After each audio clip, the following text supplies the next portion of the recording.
মিনাকা, হাড়োয়া, হিঙ্গলগঞ্জ সহ বিস্তীর্ণ এলাকায় পরপর দুদিনের টানা বৃষ্টিতে চাষের ব্যাপক ক্ষয়ক্ষতি হয়েছে। জলের তলায় চলে গেছে ধান, পাট এবং বিভিন্ন সবজির ক্ষেত। ফলে বড়সড় আর্থিক ক্ষতির আশঙ্কায় দিশেহারা কৃষকরা। অনেক কৃষকই ঋণ নিয়ে চাষ করেছিলেন, কিন্তু অকাল বৃষ্টিতে সেই ফসল নষ্ট হয়ে যাওয়ায় চরম অনিশ্চয়তার মুখে তাদের জীবিকা।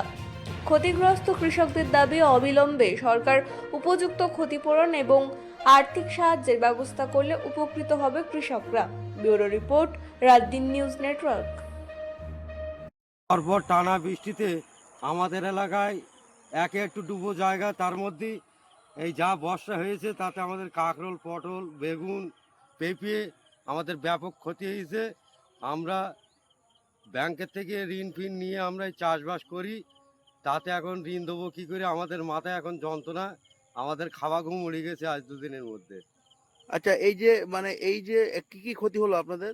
আমাদের কাঁকরোল, পেঁপে, পটল, বেগুন। আর পাটের অবস্থা কি?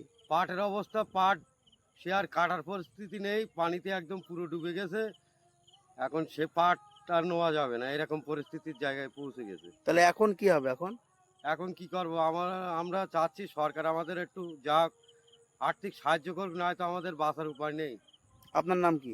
জহুরুল আলম। বলুন তো আপনাদের। পরপর দুদিনের এই টানা বৃষ্টিতে আমরা তো সকালে উঠেই চিন্তায় পড়ে গিয়েছি। আমাদের মাঠের ফসলপাতি সব শেষ। পটল, কাঁকরোল, পাট, ধান যা যেখানে আছে সব পানির তলায় তলিয়ে গেছে। আমাদের পাট কাটার মতো হয়েছে, সেখানে এখন কাটার কোনো উপায় নেই, সব পচে নষ্ট হয়ে যাচ্ছে।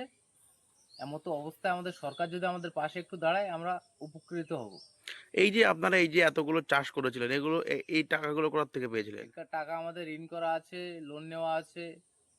আমাদের সবজি বিক্রি করি, লোন চালাই, কিন্তু এমতো অবস্থায় লোন চালানো আমাদের পক্ষে অত্যন্ত কষ্টকর। আচ্ছা, মানে কি কি ক্ষতি হয়েছে আপনাদের? আমাদের সিম পুঁতেছিলাম, সিমগুলো সব বুড়ে গিয়েছে, কাকুরের মাচান বুড়ে গিয়েছে, পাট কাটার মতো হয়েছে, সে পাট আর কাটতে পারবো না, গলা সমান পানি পাট খেতে। সে এমতো অবস্থায় পাট পচে নষ্ট হয়ে যাবে, কিন্তু আমরা পাট বাড়ি নিয়ে আসতে পারবো না। মানে খুব ক্ষতি হলো। খুব ক্ষতি, অনেক ক্ষতি। কি চাইছেন এখন আপনারা? আমাদের যদি সরকার একটু যদি আমাদের পাশে দাঁড়ায়, আমরা খুব উপকৃত হব। আচ্ছা, এই গ্রামটার নাম কি? গ্রাম আটলিয়া। আপনার নাম কি? আজিজুর রহমান।